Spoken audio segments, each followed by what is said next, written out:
Ladies and gentlemen, boys and girls, children of all ages, welcome to the channel. It's your boy World of Wrestling here today to discuss about AEW Collision August 5th, 2023 review. This was a very solid show. Overall, we did get a match booked between, or at least we believe there's a match booked between CM Punk and Samoa Joe. Samoa Joe actually had a very quick match and then requested to have a match with CM Punk at the not Forbidden Door, All In Wembley Stadium. So over the World Heavyweight Championship that CM Punk now carries in his possession, and also Samoa Joe doesn't believe that they should end their long rivalry over a roll-up pinfall, and that they should actually have it in a clear-cut victory than what they had during the tournament. So there's a strong possibility that that match may take place at the All-In pay-per-view on August 27th. Another thing that was announced that I find interesting is next week that FTR and CM Punk are going to tag team together in a six-man tag team match for the Trios tag team titles after the House of Black already defend their Trios tag team titles, during this episode. So that was kind of interesting as well. I don't know if they're going to have CM Punk and FTR win the Trios tag team titles. I hope not, because I think they deserve a lot better, the House of Black. So I highly doubt that's going to happen. I think Samoa Joe is going to have some sort of interference factor in this next week, leading to CM Punk accepting the challenge from Samoa Joe anyway. The show did kickstart with FTR defending the tag team titles against Big Bill and Brian Cage. Very solid, entertaining matchup.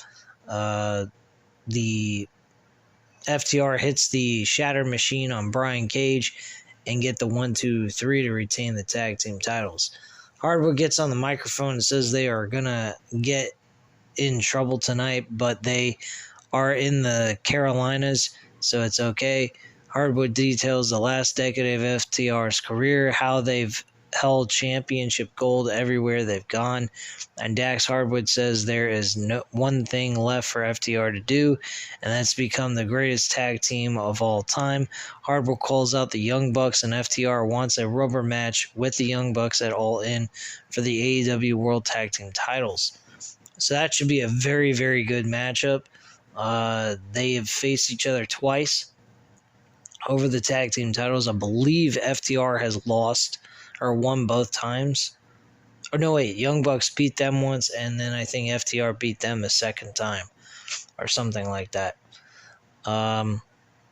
Video package plays a hype up for tonight's match between CM Punk and Ricky Starks for the Real World Championship. Tony Schiavone interviews Juice Robinson backstage with Jay White cardboard cutout. White comes in and takes out the cardboard cutout and says that's what will happen to Metalik later on tonight. He brings in the Guns, who mocks Schiavone's commentary lines as the four men throw their gun fingers in Schiavone's face. Thought that was actually kind of retarded, but funny at the same time. Chris Statlander went up against Mercedes Martinez for the AEW TBS Championship. She retains her title by executing a roll-up pinfall bridge on Mercedes Martinez to score the pinfall victory. Mercedes Martinez attacks Statlander. After the match, DeMonte comes down to make the save, but turns on Statlander and joins in on the beatdown. This brings out Willow Nightingale to even the odds and chases Martinez and Diamante off. Tony Schiavone attempts to interview Tony Storm backstage, who's in an emotional basket case over losing the AEW Women's World Championship to Akira Ishida. This was a very odd segment as well. She was very upset. Was like, does nobody appreciate me anymore? Do they forget who I was? And forgotten everything I've done in my career and yada, yada, yada. Samoa Joe defeats Serpentico in a very quick fashion. Very quick squash match, less than 10 seconds. Samoa Joe takes the microphone and says they are heading into All In, and he doesn't have an opponent. Joe says CM Punk is claiming to be the best in the world, and he's never been better than him a day in his life. Samoa Joe says he recently lost him, but in a roll-up is not worthy of their legacy. Joe says to give him and the people what they want and to give their legacy what they deserve with a match at All In. Joe says his courtesy only extends to this week. If he makes him wait till next week, he'll convince him. Obviously, that's going to lead to Samoa Joe interfering in next week's match for the Trios Tag Team titles. That's what I think is going to happen. Video package plays a feature featuring Andrade El Idolo, who got his mask back last week in a ladder match against Buddy Matthews. Nothing really special there, just a small glimpse of what Andrade El Idolo is with the mask.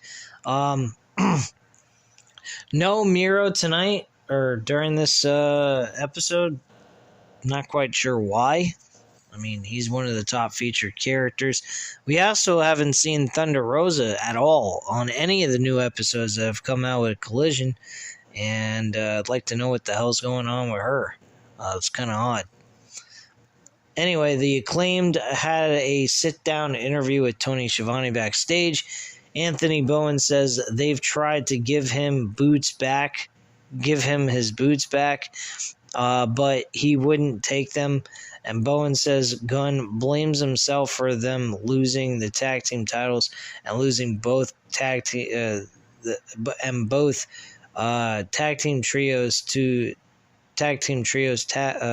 title matches to the House of Black. Max Caster says he wants to respect Billy's decision, and if he's done, he's done. But Caster believes Gunn still has a lot left in him to give to this team. And Bowen says he hopes Gunn is watching because he wants him to know how much he's given the team.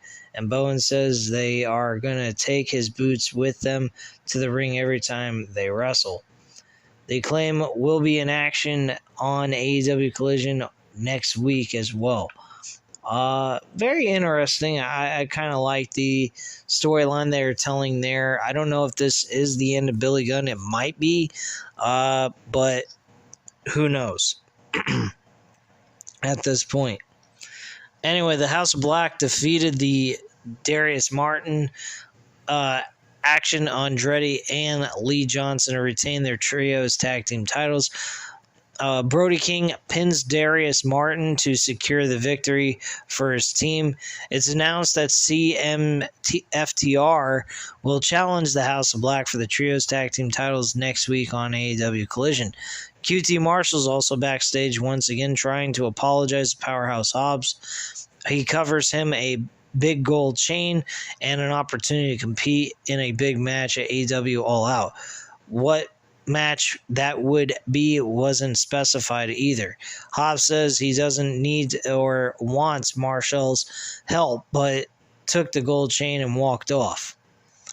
Big fucking deal. Don't really care about Powerhouse Hobbs.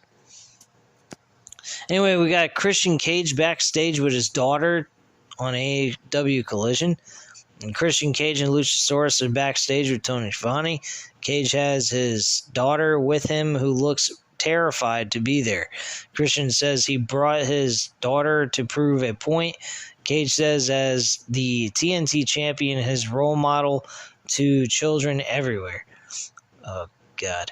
Christian says Darby Allin is annoying him by mentoring a kid like Nick Wayne and says he has no business being in his ring. Cage's daughter asks to hold the title, and he asks if she won it. Cage says only people who want it can hold the title. He sends his daughter away and tells her to go find her mother.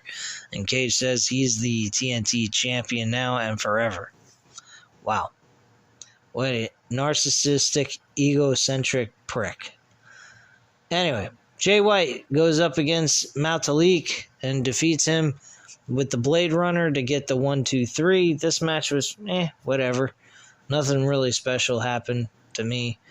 And Bullet Club Gold celebrates together in the ring following the match. It's announced that Anna Jay will challenge Hikaru Shida this Wednesday on AEW Dynamite for the AEW Women's World Championship. That should play into JAS Society. That might push that storyline with Chris Jericho a little further. Jim Ross joins the commentary team to call tonight's main event, and Ricky the Dragon Steamboat's introduced as tonight's special guest referee. The main event was next. It was the Real World Champion, CM Punk, defending his title against Ricky Starks. I personally thought that this was an okay matchup, but nothing really special stood out to me. I feel like it was just an average match, really. I don't know how you guys might feel about it. You guys might feel it was a great match. I particularly didn't see it in that way. I think they could have done a lot better for the ending. I mean, all it was a fucking roll-up pinfall by CM Punk with the Ricky Steamboat kicking Ricky Stark's feet off the top, off the ropes, so he wouldn't have an advantage in a pinfall, which was a roll-up pinfall, by the way, and then CM Punk just rolls him up instead. Throughout most of the match, it was just them fighting back and forth. None of them hitting their special moves or anything like that, or getting a near pinfall at all when it came to hitting their finishing maneuvers, at least from what I know. From what I saw, I didn't really see much of anything. This match was pretty standard, ordinary. I mean, I was not really impressed with this main event match, to be quite frank with you.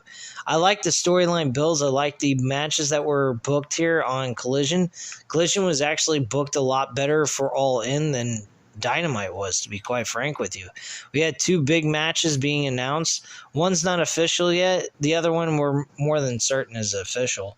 But Samoa Joe and CM Punk is still up in the air because he hasn't acknowledged Samoa Joe after he defeated Ricky Starks. Speaking of that, Ricky Starks after the match snaps and attacks Ricky's Steamboat after the match is over, and Starks whips Steamboat with a belt as Punk gets back in the ring with a steel chair to run him off. And Punk asks for a doctor to check in on Steamboat as he chases Starks off again. Punk continues to check on Steamboat as Collision goes off the air. And that's pretty much the entire show in a nutshell. I personally thought the show was a solid one, especially with the fact that they were booking matches for All In. I think they did a good job with trying to get some good matches on this card, since we only had one official match made. The other 2 matches aren't technically officially made, but you know for a fact it's going to be. So we actually have 3 big major matches being booked here that I think everybody will appreciate and enjoy watching on this pay-per-view, especially in front of such a huge, large crowd of 80,000 people, which is a huge landmark for AEW. This is more than what fucking WWE SummerSlam produced. They only produced like 59,000 supposedly. Some people are saying that there was only 52,000 people there, but whatever the case is what it is. Bottom line, though, they got 3 really good matches booked in front of a very large crowd that AEW has never had before.